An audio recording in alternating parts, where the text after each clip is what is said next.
Hello, everyone. I'm Harvey Brownstone, and today's special guest is a renowned singer-songwriter and recording artist who's written classic hit songs for many of the music world's biggest superstars, including Michael Jackson, Dolly Parton, Reba McEntyre, and of course, his beloved late wife, the magnificent Donna Summer. In the late 60s, he co-founded the band Alive N Kickin, which had the hit song Tighter, Tighter. He then co-founded the band Brooklyn Dreams, scoring a hit single with the song Music, Harmony, and Rhythm. And they also appeared in the movie American Hot Wax, performing as the Planotones. He recorded 4 albums with Brooklyn Dreams, and their final album, Won't Let Go, included the title track for the movie The Hollywood Knights, starring Tony Danza, Michelle Pfeiffer, and Fran Drescher. In the late 70s, his whole world changed when he met and fell in love with Donna Summer, and they got married in 1980. Their collaborations led to a string of hits, including Take It to the Zoo, Heaven Knows, Bad Girls, Lucky, and On My Honor. And he co-wrote 4 songs on Donna Summer's She Works Hard for the Money album. For 2 decades, he toured with Donna Summer, playing keyboards and singing background vocals in her band. He's written or co-written many classic hit songs, including Ball of Fire, Starting Over Again, which was a #1 hit record for Dolly Parton, and later recorded by Reba McEntyre. He also wrote the Grammy-nominated hit Tell Me I'm Not Dreamin', recorded by Michael Jackson and his brother Jermaine. And he wrote Closest Thing to Perfect, which was the title track for the movie Perfect, starring John Travolta and Jamie Lee Curtis.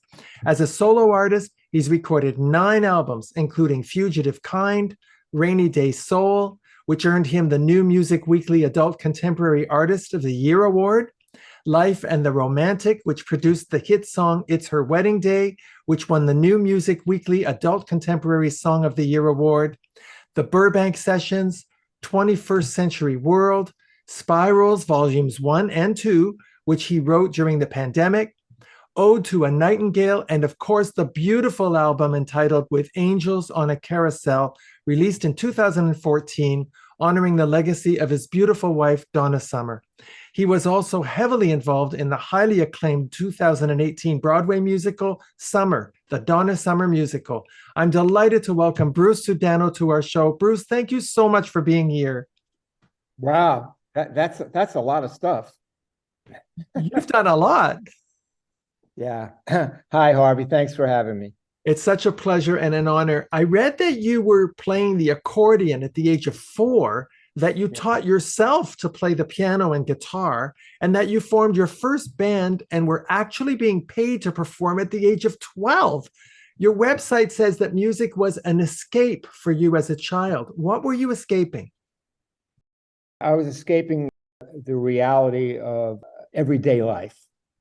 I lived in Brooklyn, in the Flatbush area of Brooklyn, and I was 1 block from the subway station. And as a child, before dinner, I would sit on the stoop and watch day after day, month after month, year after year, the same people coming home from their jobs, working in the city, getting off the subway. And as I would sit and watch their lives go by, I just felt like this is not how I want my life to be. And I didn't know what I wanted it to be, but, I'm a believer that, life opens doors for you, and if you are brave enough and to walk through these open doors, there's a path that unfolds for you. Music was the path and the door that opened for me. And I just keep walking down that road. Well, thank God you do, because look at the joy you've brought to the world. You had a very close working relationship with Tommy James, who appeared on our show earlier this year. I believe you wrote Ball of Fire with him. What was the most important thing you learned from Tommy James as an artist? Tommy was a big influence in my life and especially in my career. And he was the first person to actually take me into a recording studio and show me how a record was made. And he was very generous. I tell a joke that my manager doesn't like me to tell, but I always say, yes, I co-wrote Ball of Fire, with Tommy, but my contribution was the word of, you know, so, even at that point when I was, a teenager, and Tommy was just a couple of years older at the time, and having tremendous success, he was very generous with me and, opened the door to me, and ultimately, produced my band, Alive and Kickin', got us signed to Roulette Records. I got to have the great experience in my life of being under the wing of a very controversial figure in the music business whose name was Morris Levy, who was the head of Roulette Records. And as a naive kid at the time, it was foundational for me, and I'm forever grateful to Tommy, and super talented guy and a very generous man. Oh, he sure is. He's a very dear friend. If you're a coffee lover like me, it's always fun to discover a great new blend. I recently found a terrific new company, Breakfast at Dominique's, that's created a series of coffee blends to honor the legacies of the greatest Hollywood legends. And I'm thrilled to tell you that now Breakfast at Dominique's has introduced the Harvey Brownstone Talk Show Blend. It's my very own exclusive, delicious, bold, rich, balanced medium roast coffee, and I just know you're going to love it. It's made from high quality organic beans produced using fair trade practices. If you'd like a great cup of coffee, give Breakfast at Dominique's a try and order the Harvey Brownstone Talk Show Blend at hollywoodblends.com. They'll ship it right to your door anywhere in the world. Sipping our coffee is the perfect way to watch our show.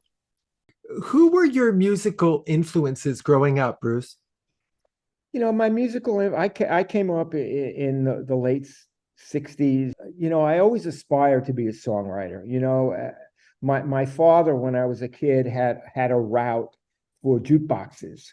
So, once a week he would come home with boxes of 45s, and I would kind of go through those records, and I became intrigued with the names of the people in parentheses underneath the song titles, and I came to learn that these were the songwriters. And songwriting was where I felt that I could have an inroad into the music business. I didn't see myself as a pop star or like that, but I felt as a songwriter this was what I was drawn to, and I was especially influenced by the songwriters of the Brill Building in those early days, Lieber and Stoller and Doc Pumas and Morty Schumann and Carole King and and Neil Diamond and King and Goffin, Jerry Goffin. And so all of that was what I aspired to, and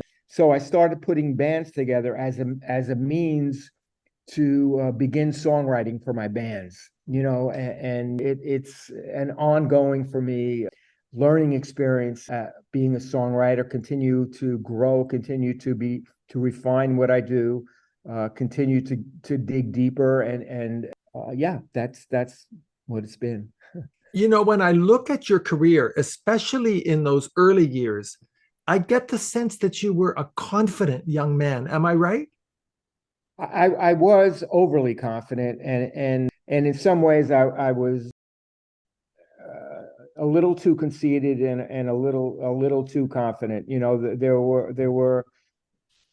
There were times when I was rude to people and crude to people and hurt people and fired people in the band, and I was just on a mission for this goal that I was striving for, and so there was a lot of ways that I needed to grow emotionally as well, and so this is the process of my life. You continue to evolve, you continue to grow, you continue to refine yourself, and it's like what I would always tell my kids. It's not about pointing fingers at other people. Other people, that's other people's situations.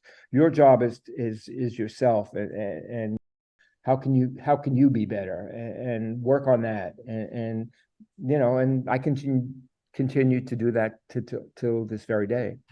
Well, I appreciate that you were very focused. You were razor sharp focused on what you knew you were good at and what you wanted to do and be. Where do you think you got that confidence from?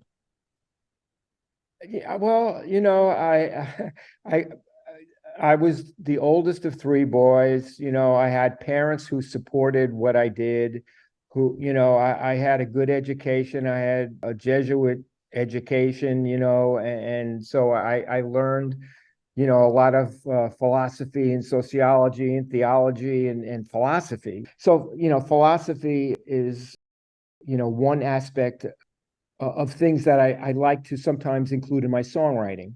And, it's been an interesting process over the years as a songwriter. I'm, at this point in my career now where I am truly free to do and say and write and create whatever I want. It hasn't always been that way because, when I was younger and in this game of trying to be successful and wanting to succeed, and there was a lot of following this trend and jumping here and jumping there, and I don't think it was a good idea. I don't recommend it for people. I think if you early on can find out who you are and what your strengths are, and you can dig into that, cream will rise to the top. But my road was, I went through a lot of genres, and I still consider myself a pop songwriter. And in a way, I'm a folk singer. I'm an R&B. I've had R&B hits, I've had country hits, I've had pop hits, but essentially, I'm a pop songwriter. Coming out of that school of the Brill Building, Tommy James, what I learned there.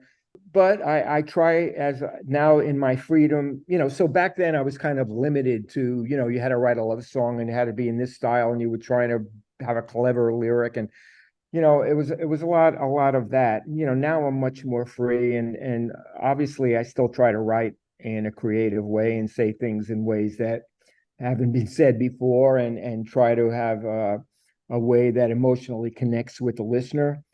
But it's been an interesting journey, and there have been many stops along the way. When you were with Alive and Kickin', you were the opening act for Chicago and Frank Zappa on their North American tours. Bruce, do you have a lot of good memories from those tours? Honestly, I don't. I mean, there are facts that I read now that I'm like, I don't remember that, but I know it happened. Does Yeah, it feel like it was a different life? yeah, it does feel like it was a different life. I get that. There are, when I look back at photos now, I mean, I recognize that it was me, but who is that guy? Well, And that's I because you've evolved. Yeah, and I suspect that's for most people when they look back at themselves, they say, that, I've been very blessed, and certainly hooking up with Donna and marrying Donna, she was an extraordinary artist, and I learned so much from her. Oh, I'm going to be asking you about her. Don't worry. Okay. One of your most poignant songs is Starting Over. Is it Yeah, true that your parents' divorce was the inspiration for that song? it was. It was. I was an adult at the time. I was in my late 20s when I wrote that song, and but still was emotionally, shaken by the fact that my parents were getting divorced after more than 30 years of being married. And, But what a so, song. What a song, Bruce. yeah, well, thank you. These things happen. You don't know how they happen, I mean, and my Donna story about that song is, at the time I was writing that song, we were living in a house in Los Angeles in a place called Hancock Park. And I had this bedroom in the back with a Fender Rhodes. And there I am in the back of the house on the, piano, writing Starting Over again. And at some point, Donna opens the door, sticks her head in the door and says, "It's a really good song. You should put something in that song about all the king's horses and all the king's men." Wow. So, So I do, and as it would be, that's the line in the song that most people, remember and catch on to, and so just another instance of Donna's ability to connect and have a good sense of a hook. Well, Donna, we all miss her so much. You were not just her loving husband for 32 years and father of her children, you were instrumental in her career. And I always felt she was underappreciated by being labeled a disco star. She was so much more than that, wasn't she? Absolutely. She was a she was a very unique person. I never have met anybody else like her. She had a mind that was super sharp, and she was very compassionate. Everything about her was big. She was very compassionate. She was very empathetic. She had an amazing memory. She had a great sense of melody. She had a great sense of poetry and lyrical sense, and she was a tremendous entertainer. She was so funny. She was a great wife. She was a great mother. It seems, I don't know, maybe trite to say it, all these things about her, but it was true. And when people would say to her, how does it feel? How do you feel about being called the disco queen? She would say, well, you know, good to be queen of something. And but there were times when she felt underappreciated, and that's why in things that I do now, in doing the musical and in the documentary that just came out, that's on HBO streaming now. I've tried to create scenarios where people can understand that there was more to Donna than just being a great voice and a disco queen. She could sing anything, and I always say, many singers attempt to sing different genres, but Donna could sing any genre and own it. It wasn't like she was pretending. She was a great rock and roll singer. She was a great R&B singer. She was a great gospel singer. She had friends that were opera singers that would be like, oh, Donna, if only you would sing opera. She just had a great gift, and recognized that she had a great gift and took good care of it. I remember reading that Neil Bogart at Casablanca Records initially wanted Cher to record Bad Girls, not Donna. Is that right? It's a true story. Yeah, we had written Bad Girls. It was a co-write between Joe Bean Esposito, Eddie Hoganson, myself, my partners in the Brooklyn Dreams, and Donna. And in those days, we were together all the time. We toured together, we wrote together. We were actually within the circle of Casablanca. We were called Donnie's Boys. And there was talk of there was going to be a TV series and all these things. So we were very excited about Bad Girls, and she brings it up to Neil, and Neil had just recently signed Cher, and I'm sure was looking for material for her, and thought that Bad Girls was a little too edgy, a little too rock oriented, whatever he thought, but he suggested it for Cher, and Donna, of course, refused. Not to slight Cher in any way, but she said, "This is my song." Thank God she did. Yeah, Yeah. well, she also had great instincts. There were many times throughout Donna's career when people would suggest things and try to force things on her, and she would say no. It was because she just really had a really strong sense of what was hers and what wasn't. Well, when you play your acoustic version of Bad Girls in your live shows, do you think that that version conveys the bluesiness and honesty and the message of the song even more effectively than the disco version?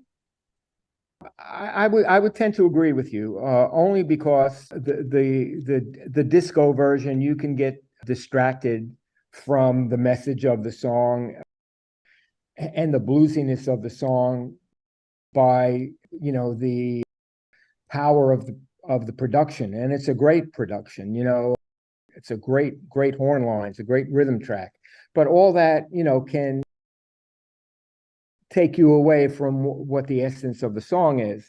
And that's how we wrote the song. The song was written, on an acoustic guitar. So when I do it live and I play it and it's just me and an acoustic guitar, I think that the audience does,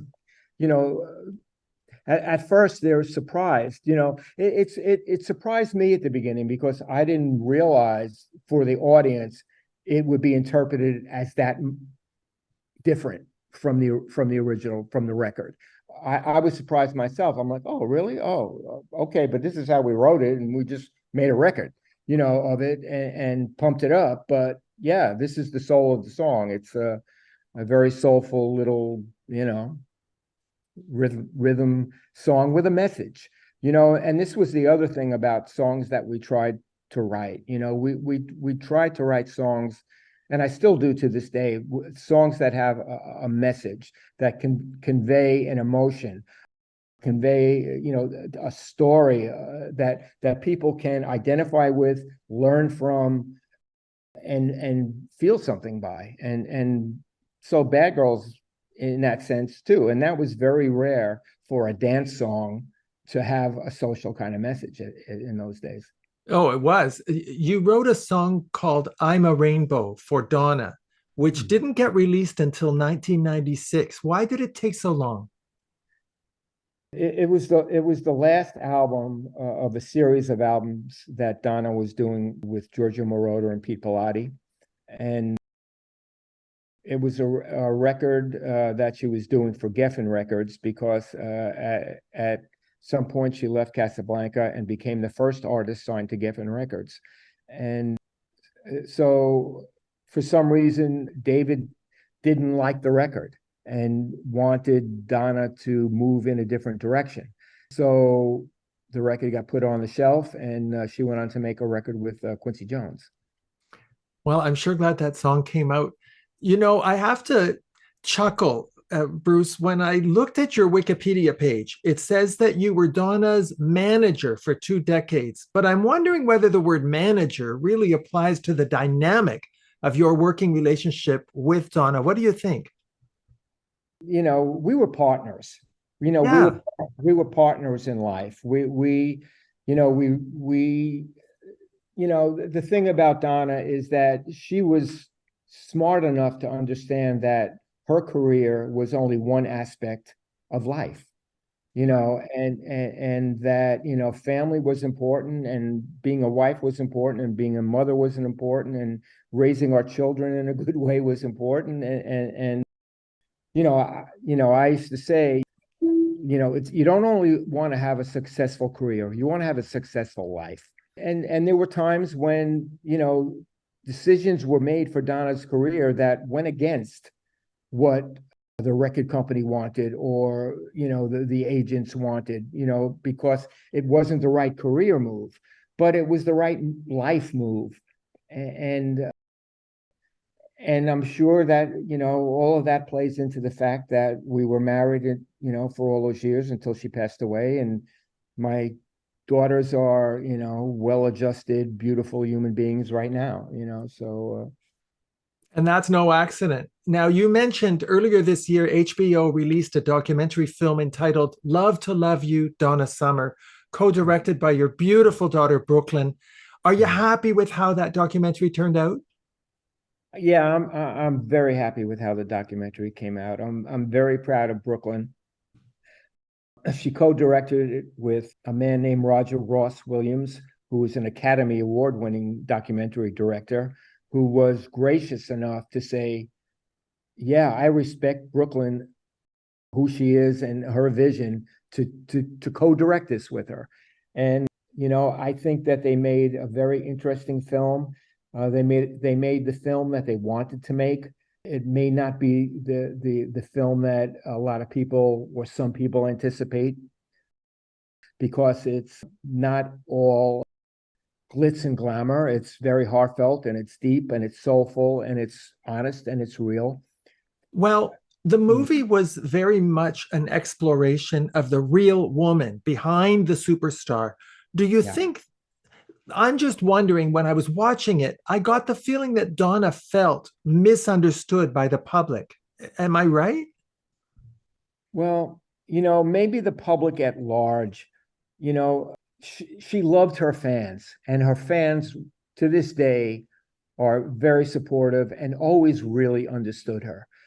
Donna was on, as we all are, we're on a journey of figuring ourselves out, and we all come from different backgrounds. And those backgrounds, they give us certain areas of strength, and they all also give us areas of woundedness. So there were things that have to be worked out as you live your life, and Donna, as a young girl, experienced a lot of woundedness, and it affected her life for her whole life. But I think the message of the movie is that, we all have things that we have to work through, but you can work through them. And you just have to stay the course. Well, what do you think Donna would have thought of the movie? Yeah, I think Donna would have been thrilled with the movie. It was even, because she would always say, even in writing her autobiography, she would say to me, I would say, what about this? And she would say, I'm saving that for the movie. So there were things that I knew that she didn't say, but that she wanted to be said at the right time. So it allowed Brooklyn the freedom to go there. Do you think Donna was ultimately happy and satisfied with the career that she had? Absolutely, yes. I think there were times when she felt maybe she didn't get the full respect that she deserved, maybe from some of her peers. I remember one situation. I don't talk about this very often, but there was a thing where Oprah did the something with 100 black women, or I don't know if I'm getting it right. I But think I remember that. there was every black person of any import, that woman that Oprah had on the show, and didn't invite Donna. That I hurts. It bothered her. She didn't understand why, and I mean, Donna was very unique, and so maybe it was because she was married to a white guy. I don't know, I but hope not. well, yeah, I hope not too. I don't know, but But I can see how that would hurt. You know, I was always hoping Donna would make an album of standards from the Great American Songbook. Did the two of you ever consider doing that? oh, I fought with her endlessly. You fought? With her endlessly, please, to the point where she would almost get ready to go in the studio, and she'd say, no, why would I want to do this? I have new songs I want to write. I'd be like, oh. So, I really wanted to do that. I would always say, but great singer, great songs, and it's something that you should have in your catalog of your career. She would do them live, so I think what is incumbent upon me sometime in the not too distant future is to curate versions of standards that she did in the live show, Yes. and put them into a package, and put them out there for people. Oh, Bruce, please promise me you'll come back on our show when you release that. I want to help you promote it. Absolutely. Now, Yeah. I want to take you back to the night of April 18th, 2013, when you gave a beautiful, heartfelt speech when Donna was inducted into the Rock and Roll Hall of Fame. Bruce, were you as angry as all of us fans were that they waited until after she died to give her that honor? I mean, I wasn't angry. I was disappointed. I was disappointed for her, but I wasn't angry. Ultimately, I'm glad that she's in, and I think I said that night it was a bittersweet situation, but I wasn't angry. I was just sadly disappointed, I would have to say. Well, that was a very big night for all of us fans, and you did us proud, Bruce. I tried. Now, the Broadway musical about Donna's life was in the midst of a national tour when the pandemic forced all the theaters to shut down. Do you know if there are plans to make a movie out of the musical? There are plans beginning for another project. Yeah, but I don't know that would be specifically related to the musical, but it would be a project based around Donna, who she was, and her life experiences. Oh my God, I can't wait. Now, Bruce, after Donna passed away in 2012, you decided to reinvent yourself as a solo performer on stage. Was that difficult and a little bit scary? It was a little bit scary. I don't know how difficult it was. I mean, it was kind of difficult, but not really.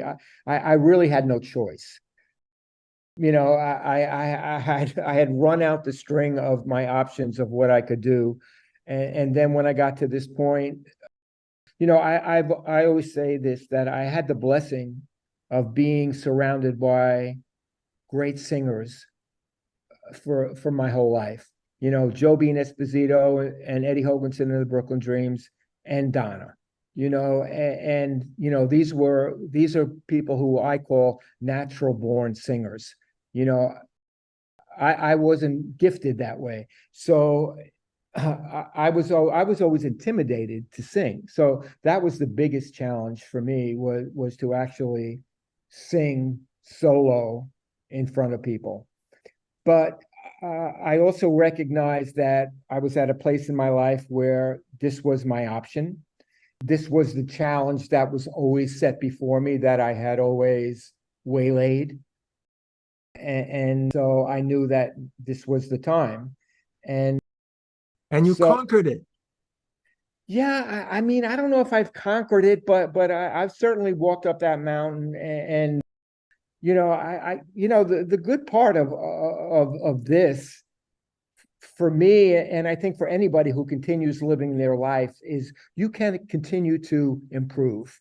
I continue to, I think, write better songs. I continue to sing better. I continue to learn how to entertain an audience, where I always, I could always be the guy on the side in the past, and never really had to put myself in that position. So in doing this now, at this point in my life, it gives me something to focus on, it's a purpose, and I'm a big believer in living with purpose. Well, in So 2017, you released a very powerful album. When you talk about purpose, the album was entitled 21st Century World, which deals with some highly charged political and social issues like ineffective government, hypocrisy, extremism, demonization, the loss of common sense, the epidemic of single motherhood, the illusion of social media, and even the meaning of Christianity. This was quite a departure for you in terms of lyrics. What inspired that album? well, I mean, as I said earlier, a good part of my career, I was confined to what I needed to write about, because I wanted to achieve some kind of commercial success. You know, so, with Angels on a Carousel, there was a big focus for that album that was about loss and all of that. And then 21st Century World, you know, it just, these issues just became so big in front of me that I couldn't ignore them. And I just found myself writing about these things. It wasn't really something that I planned. I don't title an album until I finish the album. It's not like I start an album and have a title and then write the songs. I write the album and say, what am I saying? So 21st Century World kind of just evolved. It was, I just felt that the social condition on so many levels was so shaken and shaking, and there were so many things that were distorted that I just felt the need to comment on them, and So I did. Well, you demonstrated enormous depth. It's a very profound album. It's one of my favorite of all your albums. Now, you recently released some new songs, Make the World Go Away, and a beautiful duet with the fabulous Valerie Simpson entitled Two Bleeding Hearts. It's a song about a relationship that you describe as a wounded love. What inspired that song? Well, 2 years ago, I remarried. And I married a wonderful girl whose name is Francesca. And, you know, we had a disagreement. And you know, like starting over again, some of my songs can be very black and white, you know, and it's a very black and white song. You know, I'm just really telling the story of what happened. We had a disagreement. I went to one side of the house, she went to the other side of the house. And then it's like, all right, who's going to be the bigger person to say, okay, I'm sorry, let's figure this out. And that's really what the song's about. It's you know, it's a wound, but the wound can heal if who'll be the first to say I'm sorry. Yeah, I find the song hopeful and healing, actually. Yeah. I want to tell our viewers that you can learn more about Bruce Sudano, see his concert schedule, and buy his music and other merchandise on his official website, brucesudano.com. Well, Bruce, it's been a real pleasure meeting you and having this opportunity to chat with you about your life and career. Thank you so much for all the beautiful music you've brought us. Thank you so much for taking the time to appear on our show. Thank you, Harvey. I enjoyed it, and let's do it again sometime in the future. Absolutely. You are welcome on our show anytime. Our guest has been the incomparable singer-songwriter Bruce Sudano. My name is Harvey Brownstone. Thank you to my producer, Steve Silver, my director of programming, Deborah Batsafin, my production assistant, Rose Apuzzo, my PR director, Laurie Towers, and my entire team at the XBTV1 network in the UK. Thank you all for joining us. See you next time. Thanks for watching. Be sure to check out all the great interviews on the Harvey Brownstone Interviews YouTube channel. Don't forget to subscribe and ring the bell to be notified when new videos are posted.